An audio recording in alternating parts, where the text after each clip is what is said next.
Hallelujah. गीत के बोल जान गए आप लोग? हालेलुया।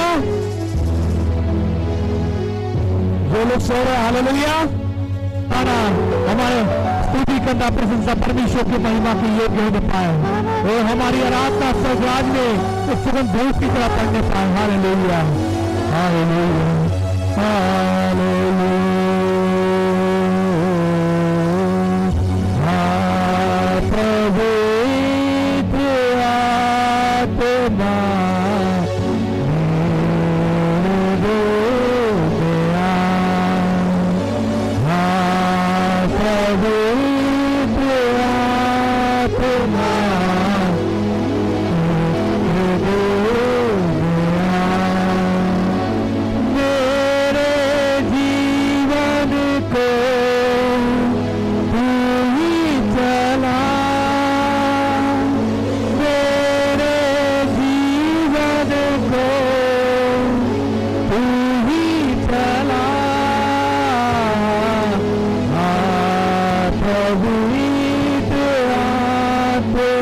स्वागत करते हैं पवित्र आत्मा, तेरा स्वागत करते हैं यीशु राजा, हम तेरा स्वागत करते हैं।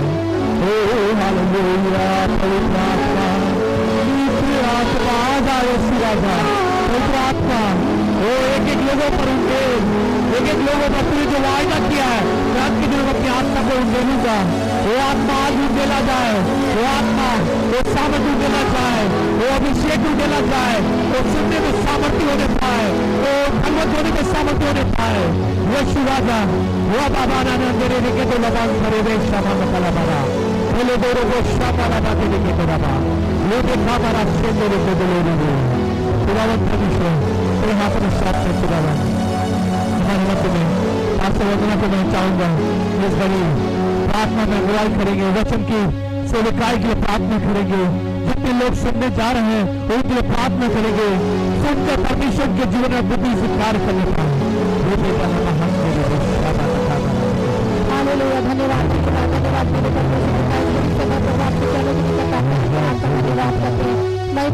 प्रशंसा आपकी करते हैं प्रभु परमेश्वर। हम प्रभु स्मरण करते हैं प्रभु परमेश्वर कि आप प्रभु इस स्थानों पर उपस्थित है प्रभु। हम आपकी उपस्थिति को चाहते हैं प्रभु, ताकि आपकी उपस्थिति में हम प्रभु खो सके प्रभु। ये समय घड़ी प्रभु हमारे बहुत ही ज्यादा विशेष है प्रभु, कि हम आपकी महिमा में शामिल हो सके प्रभु। होने दे प्रभु आपकी महिमा के लिए प्रभु, हम एकत्रित हो सके, यूज हो सके प्रभु। हम प्रार्थना करते हैं इस वचन के लिए प्रभु। धन्यवाद जो आज के दिन में प्रभु बटने वाला है प्रभु। ये वचन को खा के तृप्त होने के लिए और आशीष प्राप्त होने के लिए, हर दर्द पीड़ा गायब होने के लिए प्रभु, परमेश्वर का आशा होने के लिए प्रभु, हमारे निराशा दूर होने के लिए प्रभु हम प्रार्थना करते हैं। ऐसे समय में प्रभु जब आशा बनकर आप आए प्रभु इस धरती पर प्रभु, हर एक मानव जाति को आपने बचाया प्रभु। एक देश के तहत आपका पैदाइशी प्रभु इस धरती पर हुआ प्रभु, और आपकी पैदाइशी की खुशी हम मना रहे प्रभु। आपके नाम की महिमा हो प्रभु। हम प्रार्थना करते प्रभु आपकी अगुवाई, आपकी सामर्थ भरी उपस्थिति जीवन में बनी रहने के लिए हम प्रार्थना करते प्रभु। आपकी सामर्थ भरी उपस्थिति निरंतर प्रभु परमेश्वर बनी रह सके। एक एक लोगों पर प्रभु जो यहाँ बैठे हैं प्रभु, जो सुन रहे प्रभु, सब पर प्रभु आपकी आशीष आपकी निगरा प्रभु होने के लिए हम प्रार्थना करते हैं। आपकी अगुवाई भरा हाथ प्रभु एक एक लोगों पर बना रहे प्रभु। आज वचन से आशीषित होने के लिए एक एक लोगों को तैयार कर पवित्र आत्मा आपकी उपस्थिति को हम मांगते हैं। हर एक डिस्टर्ब करने वाली आत्मा के हाथ से दूर करने के लिए हम दुआ करते प्रभु। आप अनुग्रह करें, आशीष करें, शांति से भरपूर करें, इसी प्रार्थना करते हैं। आपने अब प्रभु प्रार्थना सुना प्रभु, ग्रहण किया, धन्यवाद। सारी बातों में आपके नाम को महिमा और आदर मिले यीशु मसीह के नाम से, आमीन आमीन आमीन। हालेलुया। परमेश्वर का धन्यवाद। एक बार फिर से हम उस समय में पहुंच चुके हैं जब सारा संसार तैयारी में है। सारा संसार आज इस बातों के लिए तैयार है कि यीशु मसीह हमारे मध्य में 2023 वर्ष पहले आ चुके हैं। क्या आज आपके जीवन में वो आ चुके हैं? हालेलुया। कितने लोगों के जीवन में यीशु मसीह आ चुके हैं? आज जिनके जीवन में नहीं आए, आज का वचन उनके लिए अद्भुत कार्य करने जा रहा है। हालेलुया। मेरे साथ में मैं थोड़ा चाहूंगा कि थोड़ा आगे आगे आ जाएंगे आप लोग तो बेटर रहेगा, क्योंकि पीछे में और लोग बैठने के बोलेंगे। तो मेरे साथ में आप थोड़ी समय के लिए आप मेरे साथ में कितने लोग हैं? मेरे साथ कितने लोग देंगे? साथ देना मतलब मैं जब कह रहा हूं तो आपके उस दो कान जो परमेश्वर ने दिए हैं वो मुझे चाहिए। हालेलुया। परमेश्वर ने बोलने के लिए सिर्फ एक मुंह दिया है, लेकिन सुनने के लिए दो। इसलिए सुनना ज्यादा है, बोलना कम है, क्या नहीं? परमेश्वर ने इस तरह से बना के रखा है हमारे लिए कि सुने ज्यादा बोले कम। और बोले तभी जब सही समय हो। हालेलुया। तो अभी ये समय है मेरा बोलने का और ये समय है आपका सुनने का। सिर्फ सुनकर बाहर में जाके ये कान से सुनकर यहां से निकाल नहीं देना है। क्या कितने लोग ऐसा करने वाले हैं? ये कान से सुनकर इधर से निकाल देंगे। हालेलुया। कोई एक व्यक्ति भी नहीं है। मैं विश्वास करता हूं ऑनलाइन में भी जितने देख रहे हैं वो सब भी सिर्फ सुनेंगे नहीं बल्कि अपने जीवन में अपने हृदय में उसे फलवंत करेंगे। चलिए मेरे साथ में आज एक बार फिर से अंगीकार करेंगे। प्रभु यीशु मसीह आज का जो वचन है वो मुझसे बातें करे, मुझसे बातें कर ताकि तेरी योजना में मैं शामिल होने पाऊं, तेरी इच्छा को मैं अपने जीवन में पूरा होते हुए देखने पाऊं। न तो बल से न शक्ति से, परमेश्वर की आत्मा के द्वारा ये मेरे जीवन में पूरा होने जा रहा है। आमीन। बगल वाले से कहिए कोनी मार के आपके जीवन में पूरा होने जा रहा है। कोनी मार के बोलिए आपके जीवन में पूरा होने जा रहा है। हालेलुया। अच्छा, आज का वचन जाने से पहले पास्टर गैब्रियल को मैं बुलाना चाहूंगा। थोड़ा सा आएंगे मेरे सामने में, जल्दी से आ जाएंगे। कुछ बातों को मैं आपके मध्य में रखना चाह रहा हूं। पास्टर गैब्रियल इधर आइए, सामने आइए। मेरे को बताइए आपके जीवन में कोई ऐसी बातें हैं, कोई ऐसी दुख या परेशानी या कोई कठिनाइयां, कोई ऐसी मुसीबत जो अब तक आपके जीवन में मैं बहुत प्रयास कर रहा हूं, आप प्रयास कर रहे हैं लेकिन वो अभी तक नहीं हटने पा रहा है? मेरे जीवन में एक परिस्थिति है कि मैं सेवकाई के लिए चिंता में रहता हूँ, डिप्रेशन में भी कभी कभी चला जाता हूँ। तो मेरे समझ चाहता हूँ जाए, लेकिन और नहीं, ये सेवकाई तो सबके जीवन में है और अपने व्यक्तिगत जीवन में कुछ ऐसी बातें जो है। और व्यक्तिगत में तो यही कि कभी कभी माथा में दर्द इतना जोर उठता है, लगता है कि मैं बच नहीं पाऊंगा, ऐसा लगता है। वो आप ये अभी तक ये आपके जीवन में होता आ रहा है और इससे आप पार नहीं पार पा रहे हैं। तो आपका कुछ ऐसी उम्मीद या आशा है कि हट जाएगा? मुझे आशा है कि इसमें से एक दिन जरूर हटा दूंगा। बस ये मैंने पास्टर गैब्रियल ने कहा, क्या कहा? मुझे आशा है। हालेलुया। कहिए मुझे आशा है कि मेरे जीवन में तो यीशु मसीह अद्भुत कार्य करने जा रहे हैं। हालेलुया। धन्यवाद। ये अद्भुत कार्य हमें वो आशा दिलाती है। आज का जो संदेश है वो हमें क्रिसमस, एक आशा, सारे कठिनाइयां, सारे दर्द, सारी बीमारियां, सारे परेशानियां का अंत।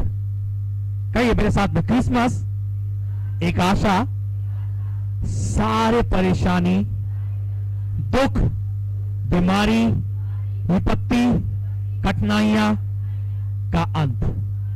आमीन। ये आशा है हमारे लिए और वो आशा क्रिसमस में हमें आज लेके आई है।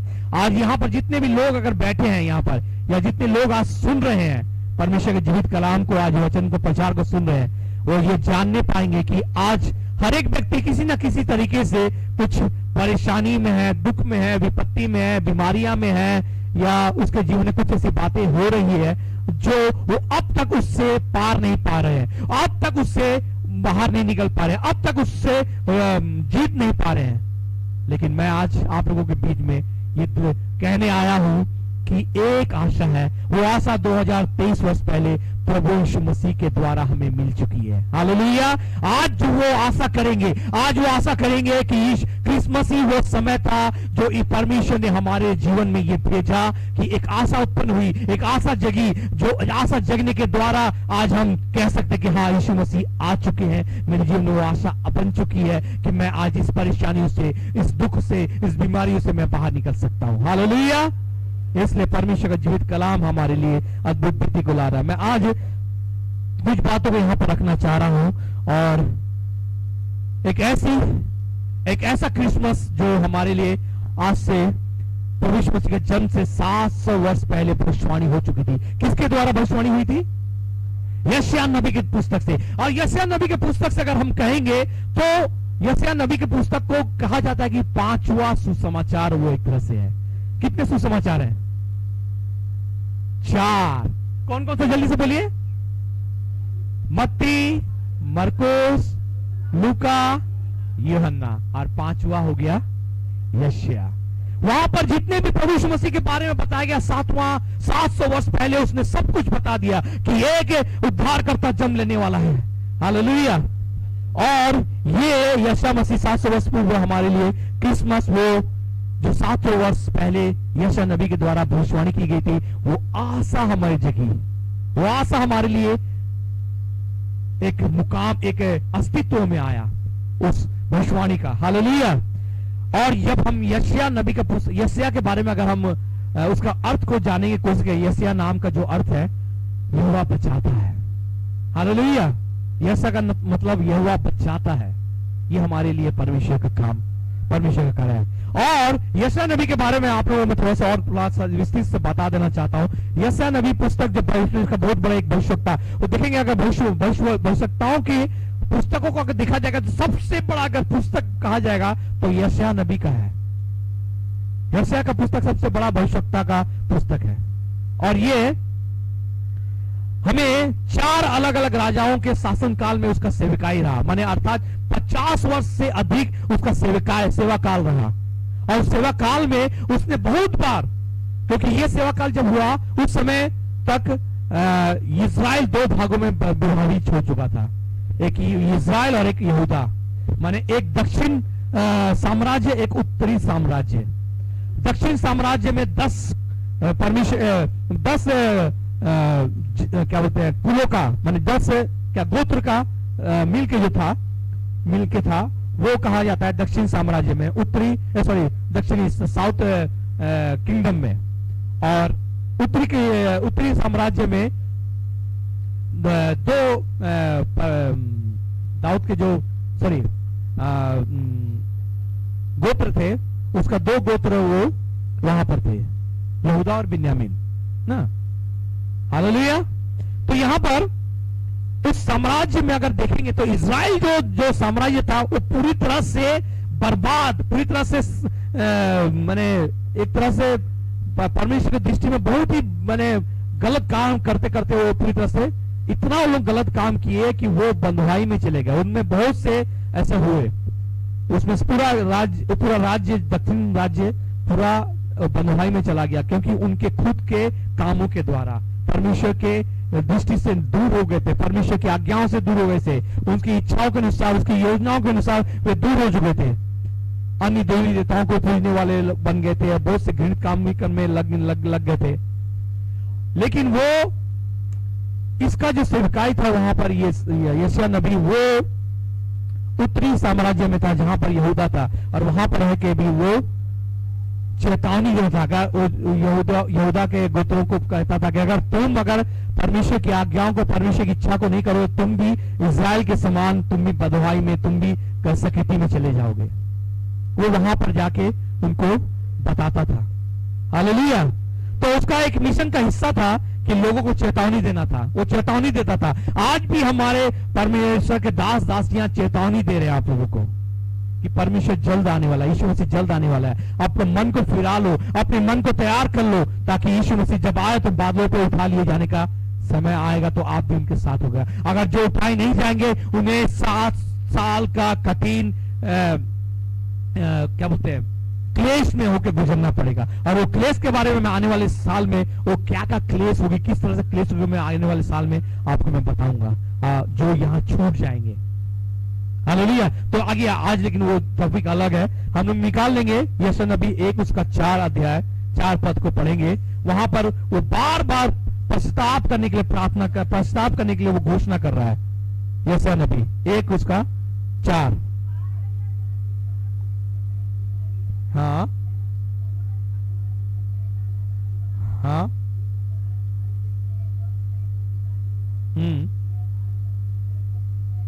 हाँ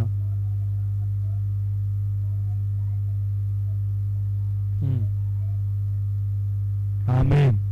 यहाँ पर वो कह रहा है कि कैसा ये लोग हो गए हैं, किस तरह से ये लोग काम कर रहे हैं, क्या हो रहा है। यशायाह मैंने परमेश्वर से वे दूर हो गए हैं, घृणित काम कर रहे हैं। वो जब बार बार वो उनको मैंने चेतावनी दे रहा है। उसी तरह से यशायाह ने खुद ईश्वर के प्रति समर्पित अपने आप को समर्पित करके वो कहता रहा उन लोगों को, राजाओं और दुष्टता और विफलताओं की आशा का वो एक शब्द पेश किया। उस समय वो एक वो भविष्यवाणी के वरदान और भविष्यवाणी के बारे में कहता है, जो यशायाह 60 उसका 2 में अगर हम पढ़ेंगे, वहां पर चारों तरफ अंधेरा है। ये चीज को हम पढ़ेंगे, जल्दी से निकाल लेंगे। हाँ हाँ हाँ, पीपल पर अंधियारा छाया। कितने लोगों को मालूम है अंधियारा क्या है? अंधियारा क्या है? आज तो ये राइट है, अंधियारा का मतलब ये मतलब नहीं है कि अंधेरा। अंधियारा का मतलब पाप से मैंने लिप्त, पूरे चारों तरफ से मैंने पाप में बातें हो रही है, घृणित बातें हो रही है, उससे आदमी लिप्त है। वहां पर परमेश्वर अपना वचन कह रहा है भविष्यता के द्वारा कि उसका उजियारा, फिर से पढ़ेंगे आधा से, और उसका तेज, परंतु तेरे ऊपर यहोवा उदय होगा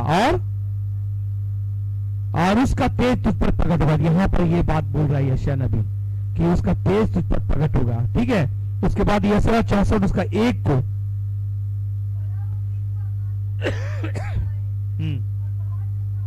कांप उठते हैं। आमीन।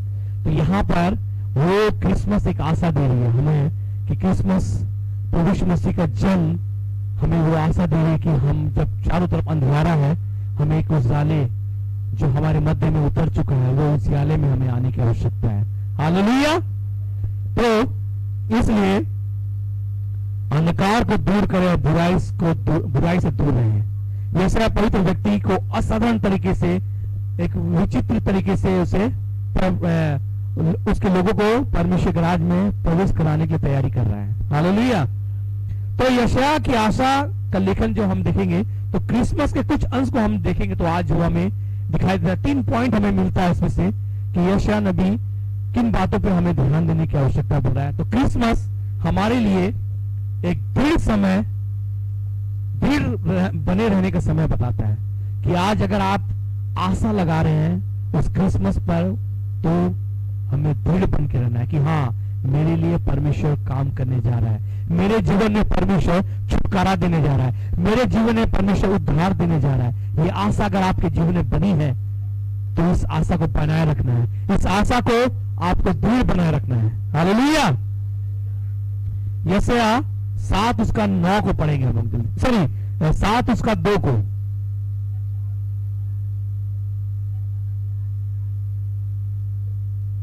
हाँ हाँ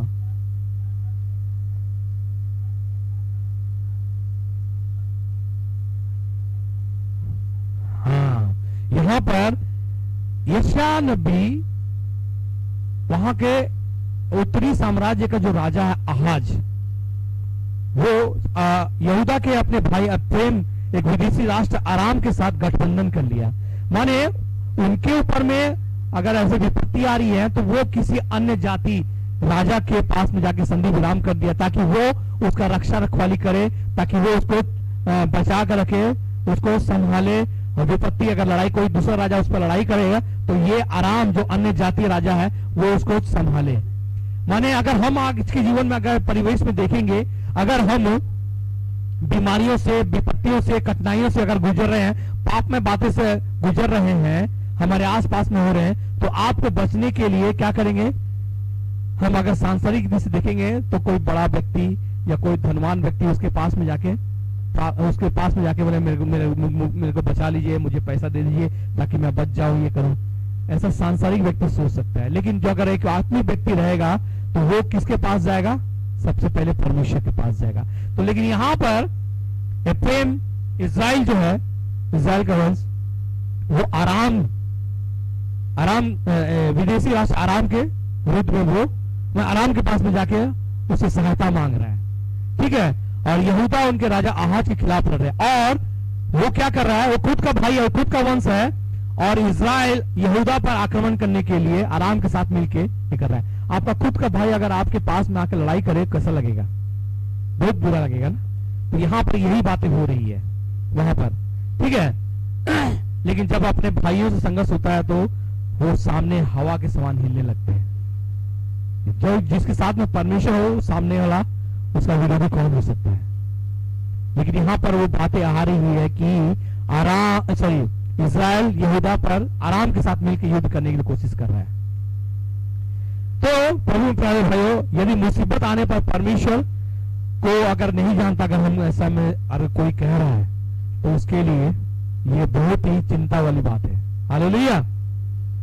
और प्रभु की ओर मुड़ने के बजाय वो आहाज, जैसा आहाज की ओर, अश्शूर राजा जो है आहाज की ओर दुष्ट साम्राज्य की साझेदारी में के बारे में सोचने लगता है। इज़राइल जैसा उस अश्शूर राजा आराम के साथ में साझेदारी सोचने लगता है। हमारे जीवन में अगर ऐसी कोई विपत्तियां आ रही है, तो अगर हम भी अगर संसार की ओर, ऐसे दुष्ट व्यक्ति की ओर जाके उसके पास में जाके, ऐसा बहुत से होते हैं ना कि हम अपने आप को बचाने के लिए कोई दुष्ट व्यक्ति के पास में शरण ले लेते हैं, कोई जो लड़ाई झगड़ा करने वाला लगता है उसके पास में चले जाते हैं, ताकि कोई दूसरा व्यक्ति हमको, उस दुष्ट व्यक्ति को देख के हम पर अधिकार ना जताने पाए। दुष्ट व्यक्ति अगर बहुत बलशाली है, ताकतवर है, पैसे वाला है, हम उसके पास में शरण ले लेते हैं, लेकिन परमेश्वर के पास में नहीं आ पाएंगे। ये सांसारिक सोच है। ऐसा सोच इज़राइल भी किया। उसने भी वहां पर वो जाके अन्य जाति, एक दुष्ट राजा था, उसके पास में शरण ले लिया और वो मिलकर यहूदा के ऊपर आक्रमण करने की कोशिश कर रहा है। इसलिए यशायाह 7 उसका 9, यदि तू अपने विश्वास पर दृढ़ न रहे तो कुछ भी स्थिर न रह सकेगा। इसलिए हमें उस विश्वास में स्थिर रहना पड़ेगा, दृढ़ रहना पड़ेगा। यदि विश्वास नहीं है तो आपको कोई राहत नहीं मिलेगी। हमें अगर हमारे जीवन में कोई आशा नहीं है तो हमारा जीवन सब कुछ व्यर्थ हो जाएगा। हमारे पास में आशा ही नहीं है। ये आशा क्रिसमस के द्वारा हमें मिल रही है कि यीशु मसीह हमारे लिए आ चुका है। अगर हम उस पर विश्वास करेंगे, अगर हम उस पर आशा लगाएंगे, तो निश्चित रूप से जो भी परेशानियां हैं, दुख है, विपत्ति है, वो उससे हमें बाहर निकाल सकता है। हालेलुया। यशायाह 7 उसका 11 को पढ़ेंगे हम लोग। और यहां पर इसको पढ़ने से पहले मैं आज को बताता हूं कि फिर वो राजा जो आहाज है वो परमेश्वर से उसको कह रहा है कि तू मैं परमेश्वर से चिन्ह मांग। उसको कहा जा रहा है कि परमेश्वर से चिन्ह मांग कि वो तेरी सहायता करेगा। तो यहां पर वो उसके बारे में कहा जा रहा है। ऐसा 7 उसका 11।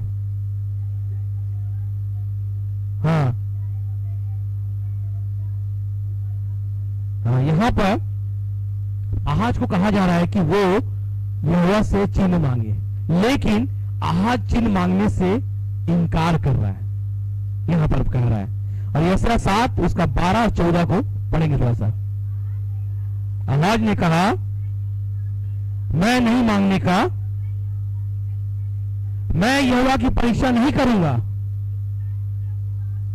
इस कारण प्रभु आप ही तुमको एक चिन्ह देगा। सुनो, एक कुंवारी गर्भवती होगी और पुत्र जनेगी और उसका नाम इमानुएल रखेगी। परमेश्वर के लोग कहे आमीन, आमीन। उसका नाम क्या रखेगी? इमानुएल का मतलब परमेश्वर हमारे साथ है। हालेलुया। तो ये संकेत हम सभी के लिए एक परिचित है कि आप, परमेश्वर आप, मैंने खुद से खुद हमको एक चिन्ह दिया। वो चिन्ह है, वो आशा है, वो प्रभु यीशु मसीह जो क्रिसमस के रूप में हमारे जीवन में आ चुका है। हालेलुया। और ये क्रिसमस हमारे लिए वो आचान को उस बता जो दर्शाता है केवल आहाज ही नहीं बल्कि सभी के लिए संकेत था कि परमेश्वर आप खुद एक आशा देगा, एक चिन्ह देगा। यीशु के जन्म में स्वर्गदूतों ने यह स्पष्ट कर दिया था कि क्रिसमस को एक आशा का रूप में कहेगा। यहां पर लूका 2 उसका 10 को निकाल लेंगे, वहां पर क्या पढ़ा है देखिएगा। लूका 2 उसका 10।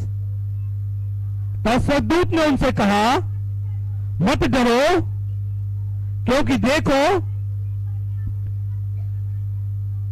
मैं तुम्हें बड़े आनंद का सुसमाचार सुनाता हूं जो सब लोगों के लिए होगा। कोई एक व्यक्ति के लिए? क्या अमृता के लिए? क्या एंजल के लिए?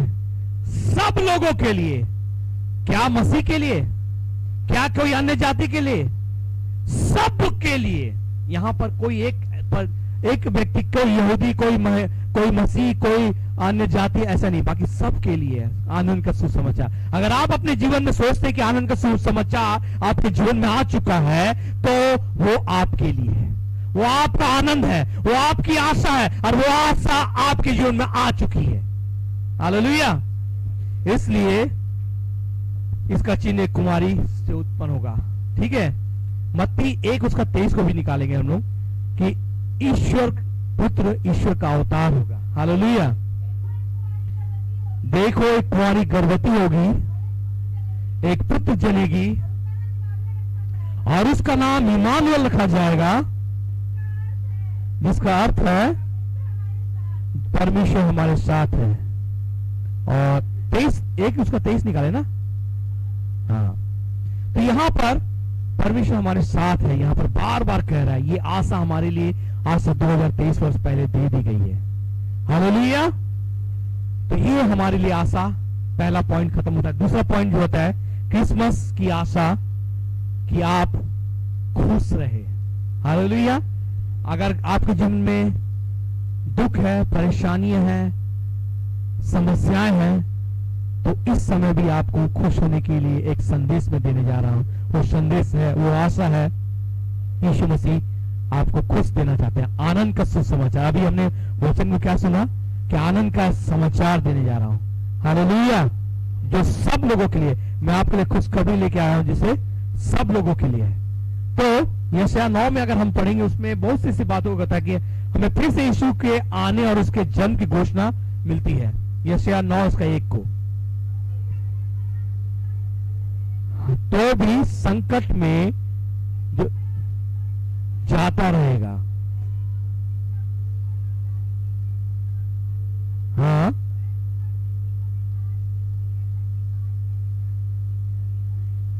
हाँ, ताल के अन्य जातियों, माने हम अन्य जातियां थी, लेकिन जब प्रभु को हमने जान लिया, अपना उद्धारकर्ता मान लिया, हम भी उसके साथ में आ गए। हालेलुया। तो यहां पर ये जबलून और नप्ताली के बारे में कह रहा है, उसके बारे में थोड़ा सा मैं आपको उसके ऊपर दृष्टि डालना चाहूंगा कि ये जबलून नप्ताली के लिए क्या है। जबलून और नप्ताली इस्राएल के उत्तर से गलील की भूमि बनाने वाली जनजातियां हैं। हालेलुया। कितने लोग मेरे साथ हैं? हालेलुया। बोले प्रभु यीशु मसीह की।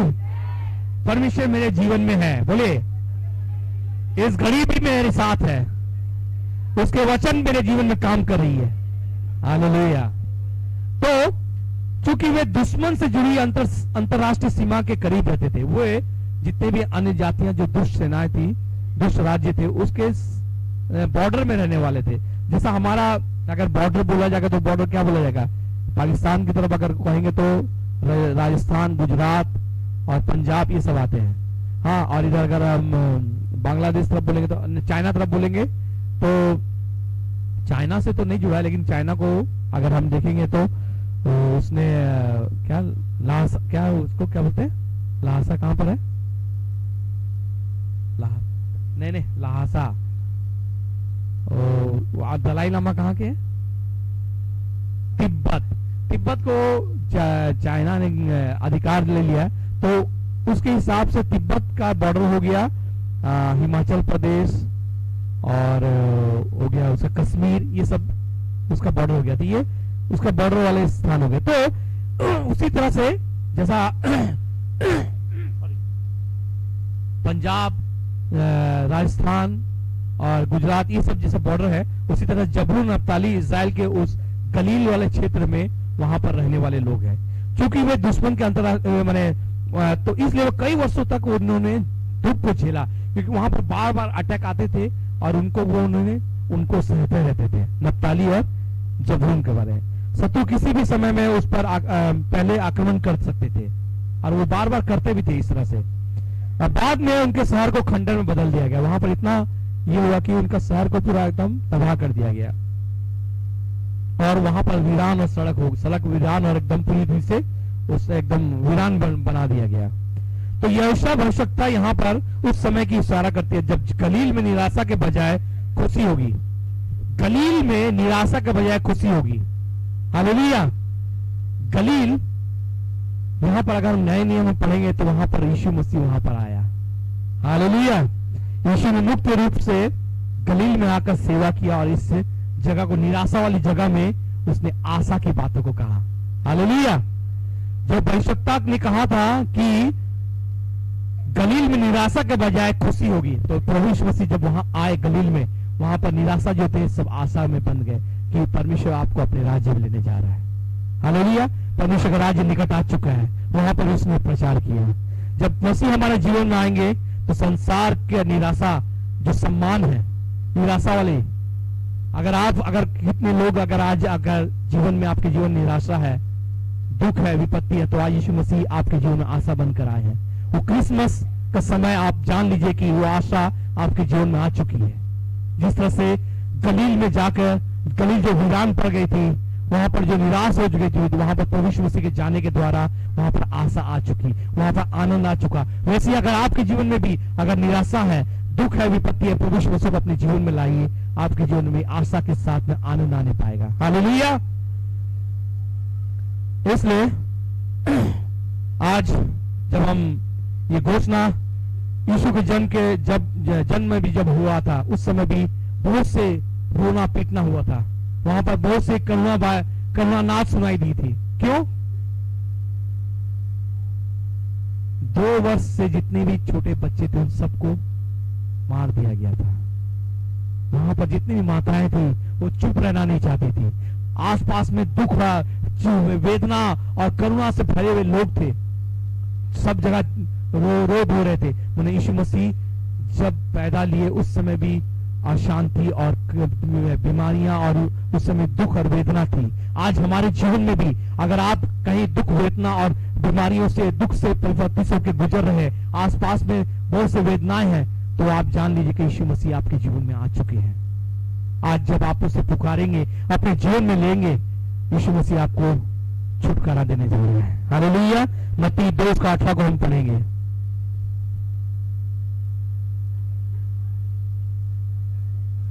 हाँ, रोना और बड़ा विलाप। राहेल अपने बालों को लेकर रो रही थी और शांत होना ना चाहती थी, क्योंकि वो अब नहीं रही। वहां पर इस तरह से बातें हो रही थी। हालेलुया। आप क्रिसमस में खुशी में आप इस क्रिसमस में की खुशी में सबसे अच्छी तरह से तभी समझ सकते हैं जब आपके आसपास दुख, वेदनाएं और विपत्ति और बहुत से ऐसे समस्याएं होंगे, तब आप जानने पाएंगे कि हाँ, क्रिसमस का वो आशा हमारे आसपास में है। आपको खुशी सबसे ज्यादा कब होती है? जब आप एक दुख से बाहर निकलते हैं। क्या लगता है कि नहीं?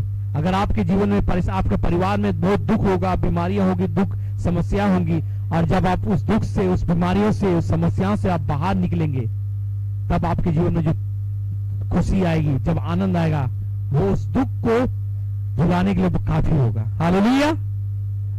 ये बातें हम तभी समझ सकते हैं जब हमारे जीवन में चिंताएं होंगी, दुख होगा, और जब हम प्रभु यीशु मसीह को पुकारेंगे और दुख से हमें बाहर निकालेगा। क्रिसमस का यही मौसम है कि प्रभु यीशु मसीह को आप पुकारिए, आपको अपने जीवन से, उस दुख से, बीमारियों से आपको वो बाहर निकालने जा रहा है। ये आशा हमारे लिए बनी हुई है। हालेलुया। इमानुएल, परमेश्वर हमारे साथ है। हालेलुया। तीसरा पॉइंट है कि क्रिसमस में वो जो आशा है, हमें एक नई शुरुआत करने के लिए है। नई शुरुआत 11 उसका 1 और 2 से पढ़ेंगे हम जल्दी।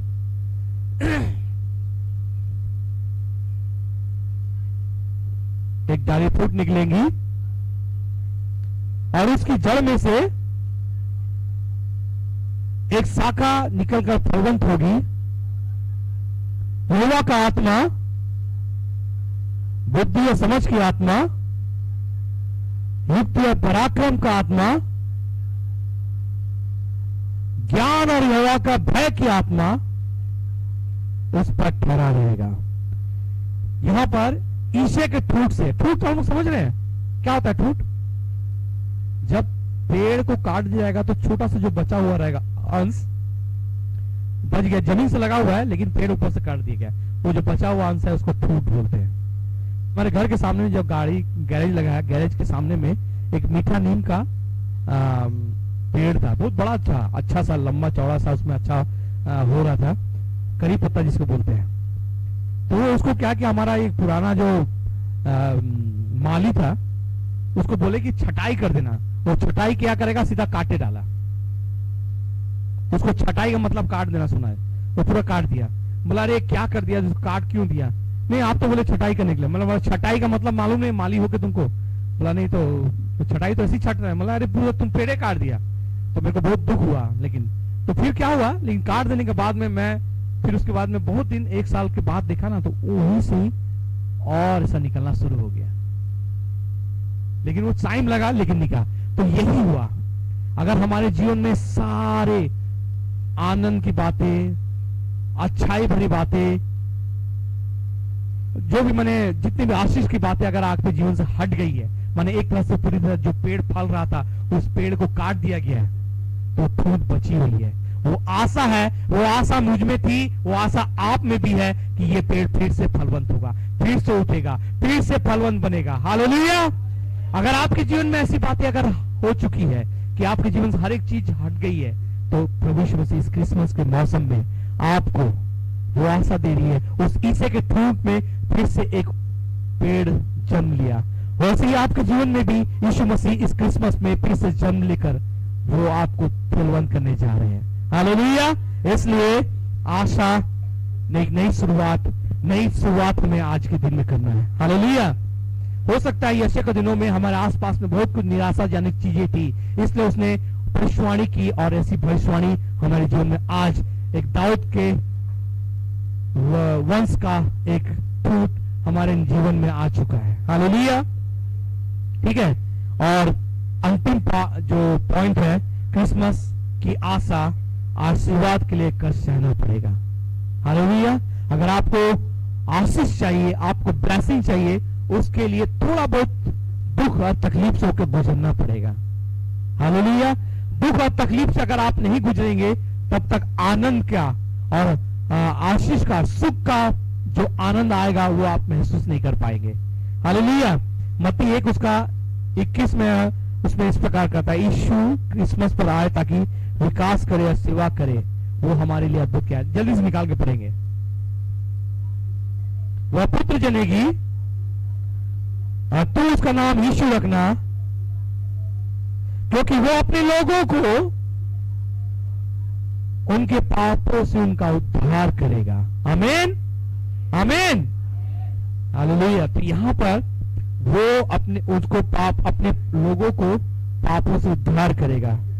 यशायाह 53 में अगर हम देखेंगे, वहां पर आश्चर्यजनक सटीक भविष्यवाणियां जो है क्रूस पर ईसा मसीह की कष्टाई मृत्यु को वर्णन करती है। वो जो यात्रा आरंभ हुई जर्नी के द्वारा, वो अंत कहां पर जाकर हुई? क्रूस पर। और ये उद्देश्य था, यही उद्देश्य था, यही